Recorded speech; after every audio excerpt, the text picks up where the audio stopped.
Virgo, welcome to a special reading for the Green Light Portal, which astrologically can be seen as from mid-November of this year until the end of January of 2021, when all the personal planets, which tend to affect us more in our day-to-day lives, are impacted. They tend to be rather short-lived, but so they can affect us day to day, versus the outer planets are take quite a long time in one place, and there can be kind of a slow influence in that area. But in this particular case, we're looking at the personal planets, and they will all be direct from mid-November until the end of January. As I record this in October, Mars and Mercury are retrograde, and Mercury goes direct on November 3rd, and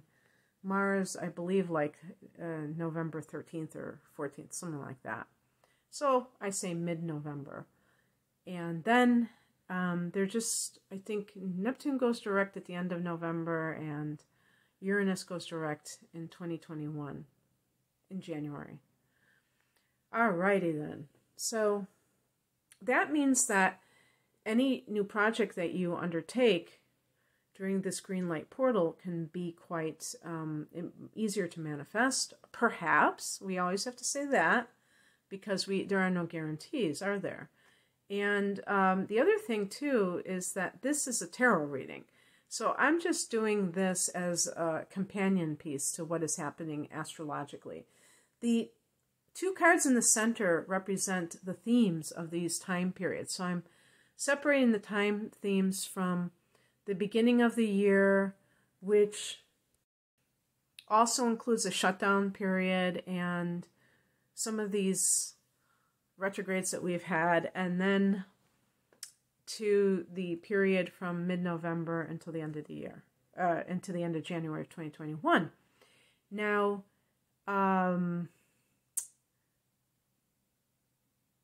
the shutdown was a thing unto itself, and that may have been a big piece in how these events affected you. The three cards on each side represent maybe the lessons or the things that occurred as well, the details. So we have the Hierophant. This is a card of tradition, of marriage, of conformity. So all of these things are very open-ended. That's one of the reasons why I like doing the tarot on YouTube for general readings, because it can appeal to a wide variety of people. So how has this been true for you, Virgo? Also, Taurus is connected to the Hierophant. I don't know why. I think it should be Sagittarius, but that's a whole other ball of wax. Because this is the clergy, and it's associated with religion, so Sag. But anyway, marriage can be a big one, conforming to it. We have a couple of cards here that might indicate the end of a marriage or the end of some kind of a situation that can lead to marriage. But anyway, maybe you've had to lean on God in 2020 instead of your routines, because Virgo rules the 6th house, which can be your daily schedule, your workplace. All these things were turned upside down because of the shutdown. And so even the most organized and, type A or regimented person wasn't able to do what they wanted to do when they wanted to do it. And so, the 6th house that Virgo rules is all about health, the gym, if that's what it means to you, going to the gym, being able to do things that you wanted to do, that maybe being in the workplace. These were not things you could do. And that might have felt very distressing for somebody like a Virgo, who tends to enjoy living by their schedule and not being open-ended in that sense. If the Hierophant is about marriage, to me, there's also the element of social conditioning, of yes, you have to be married, or social conditioning, religious conditioning. God hates divorce. You know, I've heard that one before. This is how our family does things. We get married. We don't live with people. We don't, you know, have children out of wedlock. Tradition. So when I get certain cards on the side here that kind of contradict that, that might have been a theme of like revising your sense of what it means to be in a certain religion, culture. We have here the Seven of Swords. Sometimes this can mean that you have to go your own way, have your own thoughts, from, you know, break away from other people. Maybe even do so in a rather stealthy way, because other people are, you know, much more in that hive mind, in that conformity. And you're starting to break free from that. And one of the things about this card too is that can represent deception. So in a marriage, it could represent perhaps infidelity. In other cases, it can be within the family theft, physical theft, you know, of property, or even with partners, theft of money that was supposed to be for one thing and the other person is taking it for something else. And it comes back to this idea of what is this institution of marriage. If this is something to do with the hierarchy in a corporation, a company, this can indicate this idea of like trying to get away from that, but not wanting to be blacklisted by going somewhere else. So if it's like, if you know that you're dealing with this very powerful entity that has the power to put out bad information about you and poison you to the whole industry, you might have to find a way to extricate, or you have had to find a way to extricate yourself, separate yourself from it in a way that doesn't call attention to yourself. We have the World card, which can indicate, this is the last card of the Major Arcana, so this can be some kind of ending that has to do with your life in some area. So again, if you're ending a marriage, and maybe the Seven of Swords is finding out somebody's been cheating. Now with the shutdown, there have been a strain on relationships as well, because people have been around each other a lot more, that they, you know, typically they had these distractions to keep them from, you know, having to actually deal with their partner.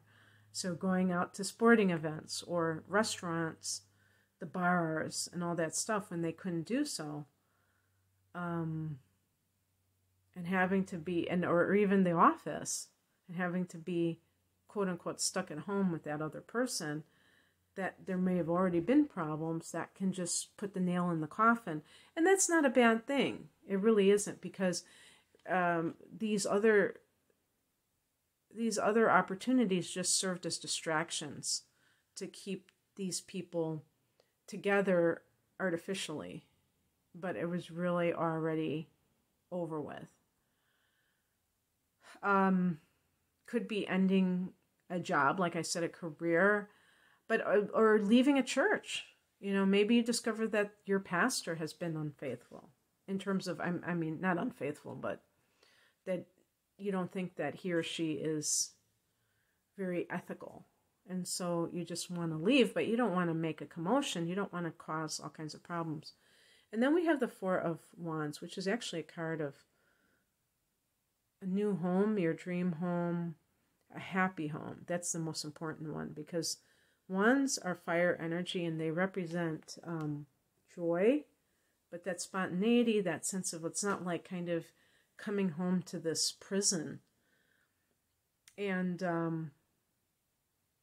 so there may be this sense of feeling like you can actually attain that. Maybe you haven't had that in a long time. Now, I didn't say this, but maybe you're the one who's been going outside of a marriage. And, or you have been separated. But I think with the Seven of Swords, it's more like a sense of, you know, something clandestine, something behind the scenes, not being open about it. So in this period of time where things are kind of moving forward, what do we have here? Mercury retrograde, by the way, or we had a Venus retrograde, can bring people from the past. And we do have here reuniting with somebody. So whether this is a spouse that you have been dealing with perhaps some kind of infidelity either on your part or theirs, this can mean that you choose to preserve this relationship and that you come to new terms. Maybe the other party wants it as much as you do, and they just haven't been able to figure out how to reconcile that. However, if you have been cheated on and you're leaving a relationship, you may be thinking of a person from your past who you've always, you know, wanted to be with and you felt like you couldn't be with.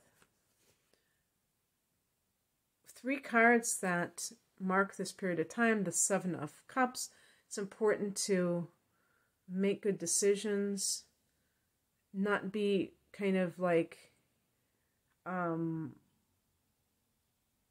into this kind of wishful thinking phase where you're doing things very, how would I say, with this overly idealistic, not a realistic way of handling things, and hoping that something is just going to magically be a certain way when it might not be. Like if you are contacting somebody from your past, that you're not just assuming that nothing has changed, because you and that other person have, you know, undergone quite a lot of changes. You have the Eight of Pentacles, and this is about working diligently on your craft. This can also be that you are training for something, that you want to get a certification in or something along those lines. And so in that context, the Two of Cups can be about going back to a former love, some type of thing that you have always wanted to do, maybe, that you didn't do before. And the Four of Swords, more rest, rejuvenation, and sense of refreshment, mental refreshment. So this may be even more downtime, less getting back. Maybe the Eight of Pentacles is some kind of training, and you're taking advantage of that training by also getting your head straight, getting into a good place mentally or intuitively, so that you can really take advantage of what 2021 is going to bring. I'm going to be doing videos on Jupiter going into Aquarius, and this is actually Jupiter and Mars. Jupiter and Saturn are both going into Aquarius in December of 2021, or 2020, which some people are calling the event. I don't think that's the only reason, you know, why they're calling it that, or I'm just assuming that's part of it. But I'm going to be doing videos on this for you. This is going to be affecting the house that you rule, the 6th house. And so that can have implications when it comes to the type of work that you're doing, and it can be a very good period for you to advance in your service to others in that particular area. So stay tuned for that, and thank you for watching. If you'd like a personal reading, the link is below. Take care. Bye.